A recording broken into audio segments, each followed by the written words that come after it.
Putin জেলেনস্কির সঙ্গে high voltage বৈঠকের পর ইউক্রেন যুদ্ধ বন্ধে দুই দেশের রাষ্ট্রপ্রধানকে এক টেবিলে বসানোর প্রতিশ্রুতি দিয়েছেন ট্রাম্প। যদিও ইউক্রেনকে নিরাপত্তা নিশ্চয়তা দিতে দেশটিতে মার্কিন সেনা পাঠানোর সম্ভাবনা নাকচ করেছেন তিনি, তবে আশ্বাস দিয়েছেন নিরাপত্তার প্রশ্নে ইউক্রেনকে সামরিক সহায়তা দিয়ে যাবে ওয়াশিংটন।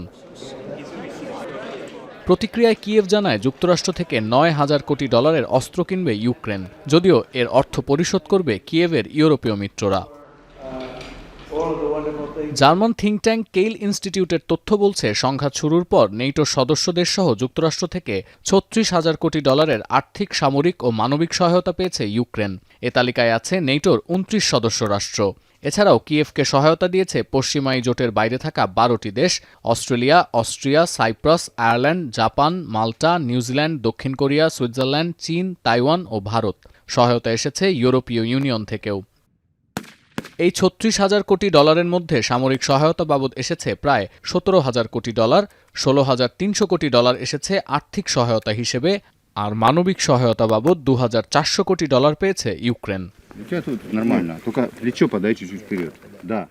2022-এর 24 জানুয়ারি থেকে 2025-এর 30 জুন পর্যন্ত ইউক্রেনকে সর্বোচ্চ সহায়তা দিয়েছে যুক্তরাষ্ট্র। এরপর এই তালিকায় আছে ইউরোপীয় ইউনিয়ন, জার্মানি, যুক্তরাজ্য ও জাপান।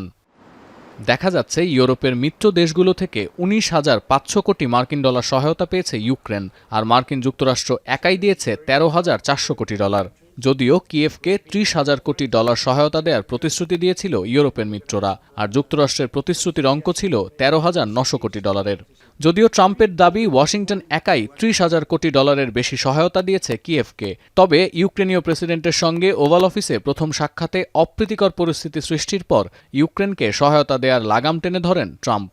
মিত্রদেশ থেকে অত্যাধুনিক সমরাস্ত্রও পেয়েছে ইউক্রেন। যুদ্ধযান, আর্টিলারি, বিমান, আকাশ প্রতিরক্ষা ব্যবস্থা, ড্রোন ও মিসাইল এসেছে নানা দেশ থেকে।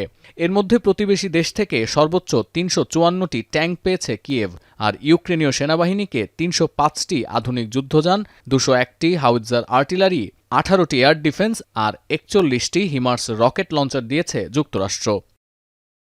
সতীর্থ কর্মকার, এখন বিশ্ব।